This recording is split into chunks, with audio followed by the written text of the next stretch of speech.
The other big focus here on headlines today, Indonesia's top security officials now believe that the missing AirAsia jet is likely to be at the bottom of the sea 24 hours after the plane went off the radar without distress call or any red flag. The radar data has thrown. The first clues about where the plane could be are finally emerging, it seems. On Sunday, the flight from the Indonesian city of Surabaya to Singapore lost contact with air traffic control at 6:24 a.m. local time. The flight took off at 5:35 and was to reach Singapore in about 2 hours. The search teams are using radar data from the plane's last contact to pinpoint its exact location. Now, according to latest reports, the flight could have gone down in the Java Sea, a little east of the Indonesian islands of Belitung. The Indonesia AirAsia flight had taken off from Surabaya airport for a 2-hour flight to Singapore. But as we are telling you, just 50 minutes into the flight, the air traffic controller lost contact with the flight. While there was no distress call, the pilot had asked for a detour to avoid stormy weather. This is what we know so far.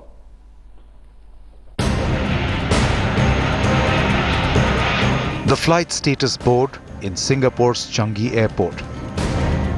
Below the board, shock and grief. Tears for relatives and friends believed lost in an air tragedy. Similar scenes in Surabaya, Indonesia's second largest city few outside had heard of. Relatives searching lists, confirming their worst fears. TNI sudah membantu, Basarnas juga, SAR Singapura juga sudah mulai bergerak, kapal-kapal navigasi kita, kapal Kesatuan Penjaga Laut dan Pantai sudah diberitahu. The aircraft, an Airbus 320, one of the more than 160 operated by AirAsia, left Surabaya 5:35 a.m. local time. The journey to Singapore was less than 2 hours, but just under 50 minutes later, the Indonesian air traffic control had lost contact with the aircraft. It took the airline another hour and a half to confirm the contact had indeed been lost. But AirAsia had little in way of explanation. What the airline did say was the weather had turned bad and the aircraft had requested change in its route. Though unconfirmed, reports suggest the aircraft tried to climb up too fast to avoid clouds and maybe got stalled in the process. If in this entire region, considering that the weather was very turbulent and if there was an air explosion, there would definitely be debris around. There is an umbrella of satellites all over. There are sensors. So debris would be found. There is no report on that front. Secondly, if there was an engine failure, the pilot would definitely have time to report of the same to the ATC.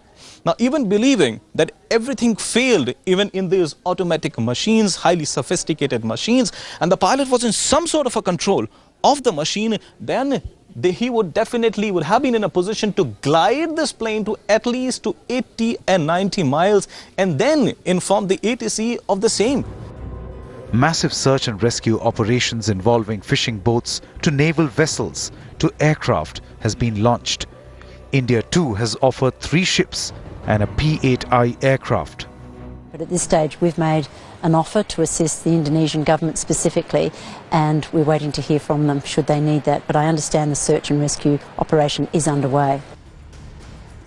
According to the airline, the pilot had a total of 6,100 flying hours and the first officer, a French pilot national, had a total of 2,275 flying hours, making them a very experienced team.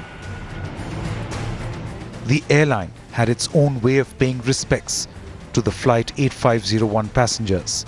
For now, all are hoping against hope, with the airline expressing itself uniquely, losing the red in its logo. Bureau Report, Headlines Today.